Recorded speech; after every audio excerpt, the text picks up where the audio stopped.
Good morning friends, कैसे हैं आप सब। ये वीडियो बहुत खास वीडियो है। ये वीडियो बेसिकली आपकी एक इंट्रो वीडियो है। इंट्रो वीडियो इस वीडियो को प्लीज स्किप ना करें।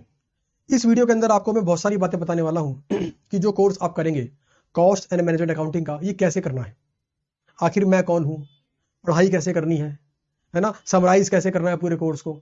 तो ये सारी बातें करूंगा मैं इस वीडियो के अंदर। ज्यादा लंबी वीडियो नहीं है, छोटी वीडियो होगी। आपको इस वीडियो को स्किप नहीं करना है, बहुत ही काम की वीडियो है। सबसे पहले बात कर लेता हूं मैं अपनी। तो मेरे बारे में तो आप जानते ही हैं, सीए पुरुषोत्तम अग्रवाल, 2007 में क्वालिफाई किया था, तो 15 सालों से ऊपर का एक्सपीरियंस हो गया मेरे को। तो ये होगी मेरी बात। अच्छा, इतना स्टूडेंट मुझे प्यार करते हैं, जैसे कि आप जानते होंगे पूरे इंडिया में बहुत सारे सेंटर्स हैं हमारे, और काउंटिंग में अगर स्पेसिफिक होकर कहूं तो 113 सेंटर्स हैं पूरे ऑल ओवर इंडिया के अंदर। काफी स्टूडेंट्स हर अटेम्प्ट के अंदर हमसे एग्जामिशन लेके आते हैं, हमसे पढ़ते हैं, एग्जामिशन लेके आते हैं। 60+ मार्क्स कॉस्टिंग में आना बहुत आसान है। हमारे बहुत से स्टूडेंट हैं जो 90+, 95+, 99 मार्क्स लेके आ चुके हैं। एक स्टूडेंट थे अर्जुन मेहरा, वो रैंक 1 लेकर आए थे, कॉस्टिंग हमसे की थी। दीक्षा गोयल रैंक 1 लेकर आई थी, कॉस्टिंग में 99 मार्क्स थे, कॉस्टिंग हमसे की थी। ऐसे बहुत सारे स्टूडेंट्स हैं जो हर अटेम्प्ट के अंदर अच्छे मार्क्स लेके आते हैं, रैंक लेके आते हैं, कॉस्टिंग में बहुत जबरदस्त नंबर लेके आते हैं। तो ये मैं क्यों बता रहा हूं आपको? अपनी मार्केटिंग करने के लिए नहीं, ये मैं आपको इसलिए बता रहा हूं कि जो कोर्स कंटेंट मैंने उनको दिया था और जो कोर्स कंटेंट मैं आपको दे रहा हूं, ये कोर्स कंटेंट अपने आप में मोर देन सफिशिएंट है। जो बुक्स मैं आपको दे रहा हूं ये अपने आप में मोर देन सफिशिएंट है। और जिस तरीके से मैं कॉन्सेप्ट को ब्रेक करते हुए आपको सिखाऊंगा, सारे क्वेश्चंस करवाऊंगा, तो ये एक यूनिक स्टाइल है पढ़ाने का। तो आपको जो नोट्स मैंने दिए हैं, जो बुक्स मैंने दी हैं, आपको सिर्फ उन्हीं को रिवाइज करना है 3 से 4 बार। ये मैं आपको इसलिए बता रहा हूं कि जो बुक्स मैंने आपको दी है, जो कंटेंट मैं आपको प्रोवाइड करूंगा, उसे पढ़कर, उसे कर आप कॉस्टिंग में 100 में से 100 नंबर लेके आ सकते हो। कॉस्ट एंड मैनेजमेंट अकाउंटिंग का ये पेपर बहुत ही स्कोरिंग पेपर है। तो आपने अगर कॉन्सेप्ट को अच्छे से पकड़ लिया, because concept is the king, और जो बुक्स मैंने आपको दी है इन्हें कम से कम 2 से 3 बार आपने रिवाइज कर डाला, तो मैं आपको गारंटी से बोलता हूं आपकी एग्जामिशन तो आनी ही आनी है। हालांकि मैं भी तरीका बताऊंगा कैसे रैंक 1 लेकर आएंगे आप, कैसे आप कॉस्टिंग में 100 में से 100 नंबर लेकर आएंगे, कैसे आप कॉस्टिंग में 99 नंबर लेकर आएंगे 100 में से। तो ये बात होगी छोटी सी मेरी। अगली बात, जो क्लासेस आपको मिलने जा रही है, ये क्लासेस नवंबर 24 के अटेम्प्ट के लिए वैलिड है। नवंबर 24 के अटेम्प्ट के लिए वैलिड है। और सब्जेक्ट का नाम है, सीए इंटर का है ये, कॉस्ट एंड मैनेजमेंट अकाउंटिंग। यहां मैं बात कर रहा हूं कॉस्ट एंड मैनेजमेंट अकाउंटिंग वाले सब्जेक्ट की। तो आपको जो मटेरियल मैं दे रहा हूं, अगला पॉइंट है, वो फुल्ली अपडेटेड है as per recent syllabus, fully updated. और इसके अलावा आपको कोई और बुक्स, मटेरियल, कोई भी नोट्स आपको नहीं रेफर करने हैं। कई बार बच्चे का मेरे पास डाउट आता है, सर कि आपकी बुक्स को मैंने 3 से 4 बार कर लिया है, बट मुझे क्या कुछ और करने का चाहिए, मुझे कुछ और करना चाहिए? तो इसका आंसर वैसे तो नो है, बट कई बार बच्चे बहुत मुझे एम्फोसिस करते हैं कि सर कुछ और करने का मन कर रहा है, मेरे पास टाइम बहुत बच गया है, मुझे एक्स्ट्रा प्रैक्टिस करनी है। तो मैं यही बोलता हूं कि अच्छा, बहुत ही मन कर रहा है तो आरटीपी, एमटीपी और पिछले जो क्वेश्चन पेपर एग्जाम में आए हैं उन्हें कर लो बस। बच्चा पूछता है कितने करूं, तो देखो ये आपकी मर्जी है। मैं कहता हूं 5-5 पेपर कर लो, 5 आरटीपी, 5 एमटीपी और 5 क्वेश्चन पेपर बहुत है। अगर 5-5 ना कर पाओ, 3-3 कर लेना, तो भी बहुत है। कुल मिलाकर आपको प्रैक्टिस तो करनी है, आपको चेक करना है आपकी स्पीड कितनी है। तो क्वेश्चन पेपर करो ना, घर पे बैठ जाओ, पूरा सिलेबस करने के बाद, बुक्स को 2-3 बार रिवाइज करने के बाद, टाइमर ऑन करो, क्वेश्चन पेपर का प्रिंट आउट लेके बैठो, गेट को बंद करो और 3 घंटे सॉल्व करो एज ए स्टूडेंट। ये मान लो कि आप एग्जाम हॉल के अंदर हो और ये क्वेश्चन पेपर अगर एग्जाम में आ गया है तो आप सॉल्व कर रहे हो। खुद सॉल्व कर लेने के बाद अब आपको इसे खुद ही चेक करना है। देखा, खुद ही सॉल्व किया और खुद ही चेक करोगे आप। मैं ऐसा क्यों बोल रहा हूं खुद चेक करो, किसी और से क्यों ना चेक कराओ? तो देखो, खुद चेक करने का बेनिफिट क्या है, जब खुद चेक करोगे ना आप, तो आपको पता पड़ेगा चेकर का माइंडसेट, कि जब चेकर पेपर को चेक करता है तो मन में क्या रखता है। तो आपको मन में रखना है कि इसके नंबर कहां काटूं। क्या रखना आपको मन में कि इसके नंबर मैं कहां पर काट लूं।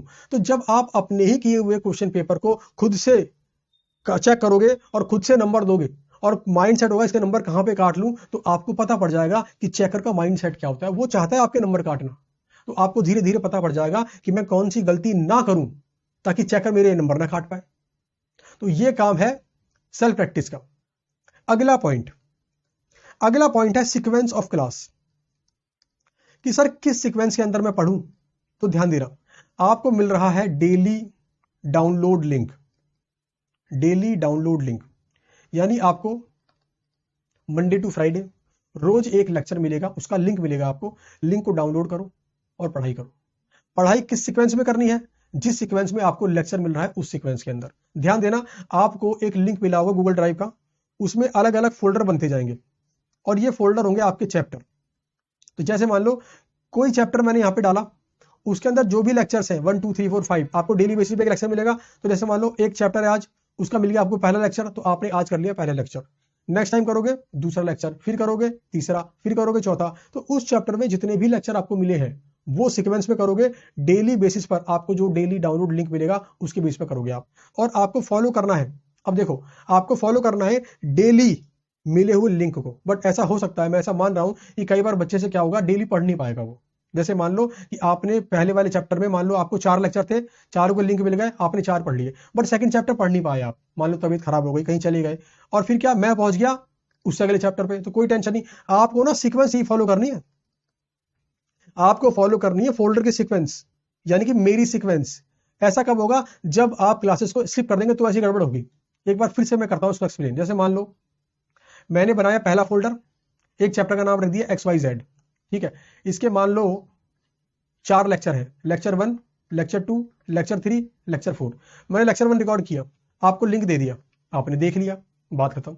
फिर लेक्चर 2 रिकॉर्ड किया, आपको मैंने लिंक दे दिया, आपने लिंक देख लिया, क्लासेस को वॉच कर लिया, बात खत्म। लेक्चर 3 दिया मैंने आपको लेक्चर 3 मिल गया, आपने क्लासेस को डाउनलोड किया, क्लासेस को वॉच कर दिया। मैंने लेक्चर 4 दिया आपको, आपने डाउनलोड कर लिया, बट पढ़ नहीं पाए। कोई भी रीजन हो सकता है, पढ़ नहीं पाए, कोई बात नहीं। अब आप तो पढ़ नहीं पाए, बट मैं थोड़ी रुकने वाला हूं। मान लो मैं आगे चला गया अगले चैप्टर पे, मैं आ गया, चैप्टर का नाम है PQR। अब जरा ध्यान देना, अब यहां पर भी लेक्चर 1 2 3 और 4 दूंगा। तो जब 5वें दिन आप पढ़ने बैठे तो मैं दे रहा हूं लेक्चर 1, मैं आपको ये दूंगा लेक्चर 1, लेकिन आपको कौन सा पढ़ना है? आपको पढ़ना है लेक्चर 4, ये पढ़ना है आपको। समझ गए? तो अगर आप बीच में क्लासेस स्किप कर देते हो तो आपने उसी सीक्वेंस को फॉलो करना है जिस सीक्वेंस के अंदर मैंने क्लासेस दिए हैं आपको। और आपकी इस सहूलियत के लिए मैं चैप्टर्स को भी सीक्वेंस पे डालता जाऊंगा, लिख दूंगा ये है फर्स्ट चैप्टर, लिख दूंगा ये है सेकंड चैप्टर। समझ गए? तो सीक्वेंस को प्रॉपर्ली फॉलो करना है आपने, ठीक है ना। अच्छा, आपको जो बुक्स मिली है मे भी उसमें चैप्टर का सीक्वेंस कुछ और हो, तो आपको बुक्स में दिए सीक्वेंस को फॉलो नहीं करना है, आपको लेक्चर्स वाले सीक्वेंस को फॉलो करना है। समझ गए बात? तो ये था मेरा चौथा और अहम पॉइंट, सीक्वेंस किस सीक्वेंस में पढ़ूं। अगला पॉइंट है डाउट का रिप्लाई। आपके मन में आ रहा होगा सर क्लासेस तो मैंने आपसे कर ली है, डाउट का रिप्लाई कैसे मिलेगा मेरे को? सबसे पहली बात तो डाउट आपके मन में आने वाला है ही नहीं, इसके चांसेस 95% से ज्यादा है। ऐसा क्यों? मुझे पढ़ाते हुए काफी टाइम हो गया है और मुझे पता है कि किस क्वेश्चन के अंदर बच्चे को क्या डाउट आ सकता है, और मैं एनालिसिस भी कर लेता हूं पहले से कि क्या डाउट बच्चे के मन में आ सकता है। तो उन सब बातों को ध्यान में रखते हुए जब क्वेश्चन को पढ़ाता हूं तो ऑलरेडी उन डाउट्स का रिप्लाई मैं कर देता हूं। तो 95% चांस तो यह है कि आपको डाउट आएंगे नहीं। फिर भी अगर आपको डाउट आ गया तो नंबर लिखो, ये नंबर लिख लो। इस नंबर पर आपको डाउट व्हाट्सएप करना है। क्या करना है? व्हाट्सएप।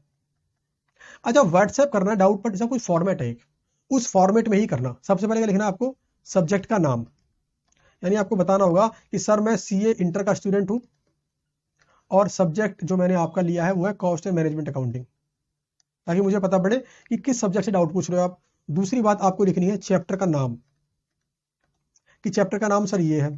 तीसरी बात आपको लिखनी है चैप्टर का नंबर, चौथा चैप्टर है, 5 चैप्टर लिखना है आपको। उसके बाद लिखना है आपको क्वेश्चन का नंबर, क्वेश्चन का नंबर, क्वेश्चन नंबर 2 है, 6 है, 8 है। फिर क्वेश्चन की पिक भी भेज देना, आप मुझे व्हाट्सएप कर देना क्वेश्चन की पिक, ठीक है। इसके बाद आपको लिखना है सीरियल की, कि आपको जो सीरियल की अलॉट की गई है वो कौन सी है, वो भी यहाँ पे हर बार लिखनी है आपको, हर बार, क्योंकि डाउट का रिप्लाई सिर्फ और सिर्फ रजिस्टर्ड स्टूडेंट को ही किया जाता है, ठीक है। और ये सब कर लेने के बाद आखिरी में लिखना है आपको आपका डाउट, राइट योर डाउट। समझ गए? डाउट लिख दो। अगर डाउट लिख पाना पॉसिबल ना हो तो डाउट का वॉइस रिकॉर्ड, वॉइस नोट बना के आप मेरे को भेज दो। तो पहले सब्जेक्ट का नाम, चैप्टर का नाम, chapter number, question number, serial की, ये पांचों नंबर, ये पांचों आइटम लिख लेने के बाद क्वेश्चन का पिक और अपना डाउट या तो लिख दो या ऑडियो वॉइस नोट बना के भेज दो। तो डाउट का रिप्लाई मैं कर दूंगा। वैसे मैं ट्राई करता हूं कि डाउट का रिप्लाई विद इन 24 आवर्स कर दूं, बट कभी कभी ऐसा होता है काम में उलझने की वजह से या कहीं बिजी हूं मैं, तो रिप्लाई होने में कई बार लेट हो जाता है, बट टेंशन ना लेना। अगर आपके डाउट का रिप्लाई 24 घंटे में नहीं आया है तो उसके नीचे दोबारा से हेलो या कुछ लिख दो। अगर आपका व्हाट्सएप नीचे चला गया हो ना, फिर उसे फिर से हेलो कर दो। और फिक्र मत करो, ये डाउट को प्रॉपरली मैनेज करता है मनीष। एक बंदा है हमारा, उनका नाम मनीष है, वो डाउट नंबर को प्रॉपरली हैंडल करते हैं। किस बच्चे का कौन सा डाउट आया है, किस चैप्टर से रिलेटेड है, इस बात को प्रॉपरली वो मैनेज करते हैं ताकि सबके डाउट का रिप्लाई हो जाए, किसी का भी डाउट ना छूटे। तो आप फिक्र मत करना, फिर भी उनसे अगर छूट गया है तो आप एक हेलो कर दो दोबारा से उसी व्हाट्सएप पर, तो आपका डाउट उठ के ऊपर आ जाएगा। तो ये बात थी आपकी डाउट की। ये था पॉइंट नंबर 5। पॉइंट नंबर 5 के बाद है पॉइंट नंबर 6। अगला पॉइंट है अमेंडमेंट्स। अब देखो, पहली बात तो आपको मिल रही है एज पर लेटेस्ट सिलेबस, आपका जो रिसेंट सिलेबस आया है उसके बेस पे क्लासेस मिल रही हैं आपको। तो अभी तो कोई अमेंडमेंट नहीं है, बट ऐसा हो सकता है कि आपके एग्जाम देने तक बीच में कोई अमेंडमेंट आ जाए, पॉसिबिलिटी तो है। कोई अमेंडमेंट आ जाए, किसी क्वेश्चन का आंसर चेंज कर दे आईसीआई, कोई नया कॉन्सेप्ट ऐड कर दे, कोई नया कॉन्सेप्ट माइनस कर दे, कोई नया चैप्टर ऐड कर दे, कोई नया चैप्टर माइनस कर दे। तो ये सारे के सारे अमेंडमेंट आ तो सकते हैं। तो क्लासेस कर लेने के बाद अभी जो क्लासेस मिल रही है आपको बिल्कुल अपडेटेड मिलेंगी, एज पर रिसेंट सिलेबस मिलेगी। तो अभी तो फिलहाल कोई अमेंडमेंट नहीं है, बट इन फ्यूचर कभी अमेंडमेंट आ गया तो कैसे पता पड़ेगा आपको, तो ध्यान देना। इसके लिए आप ज्वाइन कर लो हमारा टेलीग्राम चैनल, और उसका एड्रेस ये है http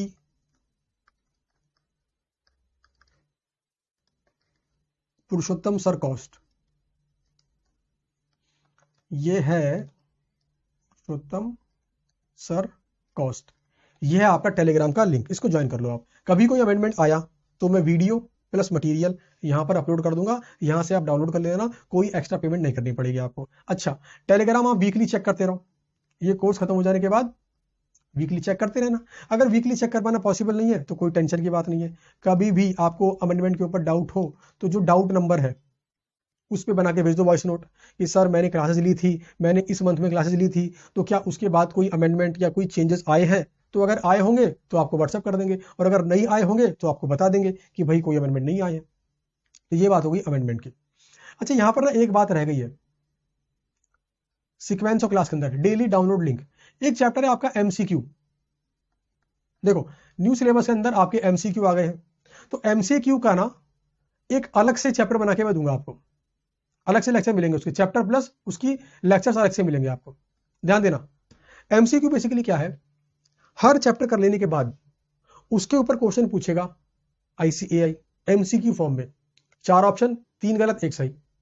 तो एमसीक्यू अपने आप में कुछ यूनिक आइटम नहीं है, यानी चैप्टर तो आपको पढ़ना ही है, बस उस चैप्टर के बेस पर आपको एमसीक्यू पूछे जा सकते हैं एग्जाम में, है ना। तो एमसीक्यू का एक अलग चैप्टर होगा और सबसे एंड में आएगा ये चैप्टर। उसका रीजन ये है, एमसीक्यू मतलब है आपके सभी चैप्टर के सभी कॉन्सेप्ट के बेस पर क्वेश्चन को सॉल्व करना।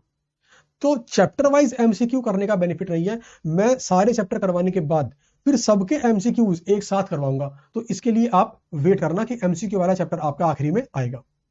अच्छा जी, तो अमेंडमेंट की बात हो गई। अमेंडमेंट के बाद सबसे मेन बात है सक्सेस फॉर्मूला, कि सर कॉस्टिंग में 100 में से 100 नंबर लाने का फॉर्मूला क्या है। तो देखो, कॉस्टिंग में 100 में से 100 नंबर लाने का सिंपल फॉर्मूला है, और वो फॉर्मूला है जो बुक्स मैंने आपको दी है उनको कम से कम 3 से 4 बार रिवाइज कर दो। 3 से 4 बार रिवाइज कर दो जो बुक्स मैंने आपको दी है, प्लस अगर हो सके टाइम बचता हो तो प्रीवियस 5 क्वेश्चन पेपर घर बैठ के सॉल्व कर लें और आंसर को टैली कर लें। बस ये 2 काम आप कर लो, मैं गारंटी देता हूं कि कॉस्टिंग वाले पेपर में आप अच्छे नंबर लेकर आओगे, एग्जामिनेशन तो लेकर आना तय है आपका। अच्छा, एक टेक्निक जो क्लासेस में भी आपको बताऊंगा मैं, और यहां पर भी आपको बता देता हूं, उसका नाम है एबीसी टेक्निक। आपने करना क्या है, अपने पूरे सब्जेक्ट के जितने भी चैप्टर्स हैं और चैप्टर जितने भी क्वेश्चंस है, कॉन्सेप्ट है, आपने सभी क्वेश्चंस को ना कैटेगरी एबीसी में तोड़ते जाना है। ये टेक्निक बता रहा हूं मैं समराइज करने की, कि कैसे रिवाइज करो 3 से 4 बार। तो ध्यान दो, जो क्वेश्चन आपको बहुत डिफिकल्ट लगे उसे कैटेगरी ए बोल दो, जो आपको बहुत इजी लगे कैटेगरी सी बोल दो, और जो आपका इन बिटवीन हो कैटेगरी बी बोल दो। समझ गए। तो इससे होगा क्या, मान लो चैप्टर के अंदर मान लो 40 क्वेश्चन है, आपने कैटेगरी ए बी सी बोलते हुए चले गए, मतलब पहले क्वेश्चन सॉल्व किया, फिर सोचा मेरे लिए मुश्किल है, बहुत मुश्किल है, बहुत ईजी है। अगर बहुत मुश्किल है कैटेगरी ए, बहुत ईजी है कैटेगरी सी, कुछ मुश्किल था कैटेगरी बी, तो इससे पता पड़ जाएगा 40 क्वेश्चन है तो आपने आइडेंटिफाई करना कौन सी कैटेगरी ए है, बी है, सी है। मान लो आपके आगे 15 क्वेश्चन कैटेगरी ए वाले या 20 क्वेश्चन कैटेगरी ए वाले आ गए, तो जब भी आप रिवाइज करोगे ना, कैटेगरी ए वाले क्वेश्चन के आंसर को सॉल्व करोगे, कॉपी पेन लेकर सॉल्व करोगे आप। अच्छा, बी वाले के आंसर को वेरीफाई करोगे और सी वाले के आंसर को वेरीफाई करोगे अगर टाइम बचता है तो। अगर टाइम नहीं बचता, कैटेगरी सी वाले क्वेश्चंस को आप छोड़ सकते हो, रिवाइज मत करो। अगर कॉन्सेप्ट आपको रिवीजन है, कैटेगरी ए कर लिया, कैटेगरी बी कर लिया, गारंटी है कैटेगरी सी करना ही नहीं पड़ेगा आपको। तो धीरे धीरे होगा क्या ना, आपका कोर्स समराइज हो जाएगा। जो आज कैटेगरी ए है, हो सकता है 1 महीने बाद कैटेगरी बी में आ जाए, फिर 1 महीने बाद कैटेगरी सी में आ जाए। तो धीरे धीरे क्या होता है, कोर्स आपका समराइज हो जाता है। जो इतना वास्ट कोर्स है वो आपका समराइज हो जाएगा और उसकी मदद से आप 3 से 4 बार क्या कर लोगे, रिवीजन कर लोगे। तो बस ये है सक्सेस का formula, practice practice practice. Apply करो एबीसी टेक्निक, चैप्टर्स को कंसाइज करो, फिर रिवाइज करो concept, category A, category B, time बचा तो कैटेगरी सी। धीरे धीरे कैटेगरी ए और बी वाले कैटेगरी बी और सी में शिफ्ट होंगे, टाइम कम होगा। एग्जाम टाइम तक आते आते ऐसा हो जाएगा कि आप अपने सभी क्वेश्चंस को, सभी कॉन्सेप्ट को मैक्सिमम 6 से 8 घंटे में रिवाइज कर लोगे आराम से, बिल्कुल मजे वाले तरीके से आप रिवाइज कर लोगे। यह बात थी 7वीं। और सबसे आखिरी बात, र्यूमर से बचे, अफवाहों से बचे। ध्यान देना, मार्केट में कई तरीके की अफवाहें आपको सुनने को मिलती रहेंगी और मिलती रही हैं। कोई दोस्त आपको आके बोलेगा कॉस्टिंग में ये चेंज आ गया है, कॉस्टिंग में वो चेंज आ गया है, ये फलाना हो गया, डिमकाना हो गया, कुछ ही बोलता रहेगा आपको। जब तक मुझसे कंफर्म ना कर लो व्हाट्सएप पर, तब तक परेशान मत होना, ठीक है ना। तो ये बातें हैं, ये आपका इंट्रो वीडियो था। आपको एक ओवरऑल आइडिया मिल गया होगा कैसे चलना है। डेली लिंक मिलेगा, डाउनलोड करो, वॉच करो चैप्टर वाइज। बीच में छूट जाए तो टेंशन ना लो, आपको करना है चैप्टर वाइज, बीच में से कोई चैप्टर मत करना, ठीक है ना। ये बात समझाई थी मैंने आपको अभी। पहले चैप्टर के लिंक दूंगा, एक क्लास रिकॉर्ड हो गई, पहला लिंक दे दिया, दूसरी रिकॉर्ड हो गई, दूसरा लिंक दे दिया, तीसरी रिकॉर्ड हो गई, तीसरा लिंक दे दिया, चौथी रिकॉर्ड, चौथा लिंक हो गया, दे दिया। अगर आप डेली बेसिस पर लेक्चर देखते रहते हो बहुत बढ़िया बात है, बट कभी अगर आपसे छूट जाए तो आप नेक्स्ट चैप्टर पे जाने से पहले उस चैप्टर को कंप्लीट करो, ये मैं कहना चाहता हूं। सीक्वेंस को मत तोड़ो। तो ये था आपका इंट्रो वीडियो। उम्मीद करता हूं कि आपको एक प्रॉपर गाइडेंस मिल गई होगी। अब आप अपनी पढ़ाई चालू कर सकते हैं। Thank you and best of luck. और एग्जाम में कॉस्टिंग में 100 में से 100 नंबर लेके आने हैं आपको, और ये ला पाना पॉसिबल है। Thank you.